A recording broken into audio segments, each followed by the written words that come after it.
There's been a lot of focus on the funding that's been cut from Ohio's newly passed budget. However, there are several programs in the Valley that have been rewarded funds from that budget.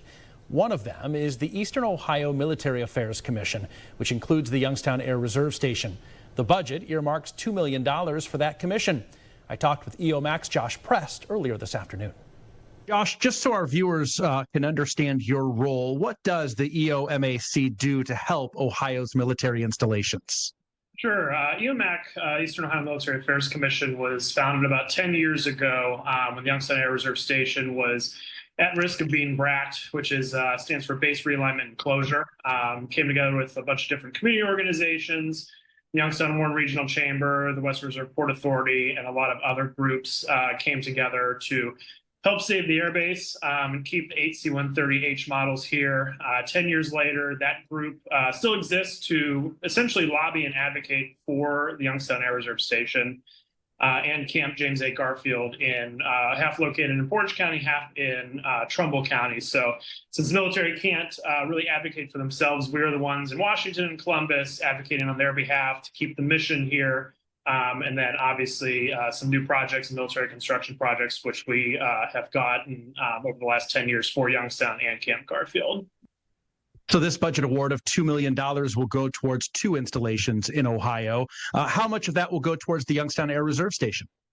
So right now, we're not entirely sure. We're forming up a budget and priorities for the next couple of years for that. So the focus on the $2 million allocation obviously is for the Youngstown Air Reserve Station, Camp Garfield, and then the Youngstown Warren Regional Airport. Since the reserve base is not a base, it's a station, we do not own the runways or the towers. So we work with our partners at the airport and the Port Authority to support their mission as well, whether that's runway rehabilitation, pavement, tower operations, and other things at the base that or at the airport that are able to operate for the airbase. So some other good news for the Air Reserve Station is the announcement about the new fire station there, $25 million to help that. Why is that fire station so important?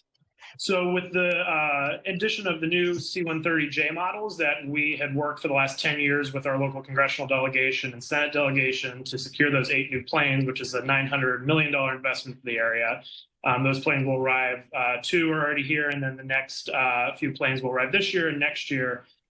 For those new planes, you need a larger fire station and new specifications of a fire station for that. So this was part of the Air Force's recommendation from the president back in FY25 from President Biden's budget, and then now supported through President Trump's budget, the DoD. We had gotten that $25 million authorized through the NDAA and then secured through MILCON, which is Military Construction Appropriations, in FY25.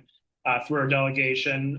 Since the continuing resolution passed, we thought we were going to have to go after that in FY26, but we were notified through the help of Congressman Dave Joyce and our Senate delegation, and also Congressman Ruley, that we were included in that continuing resolution for the $25 million. So thanks to Congressman Joyce for his steadfast support of the base. It was him that notified us and got this done for us. So that construction should start here in the next year. Okay, yeah, so really some great news all around here, and we're looking forward to continuing and seeing what all plays out. Josh, thank you for joining us. We appreciate it. Thanks.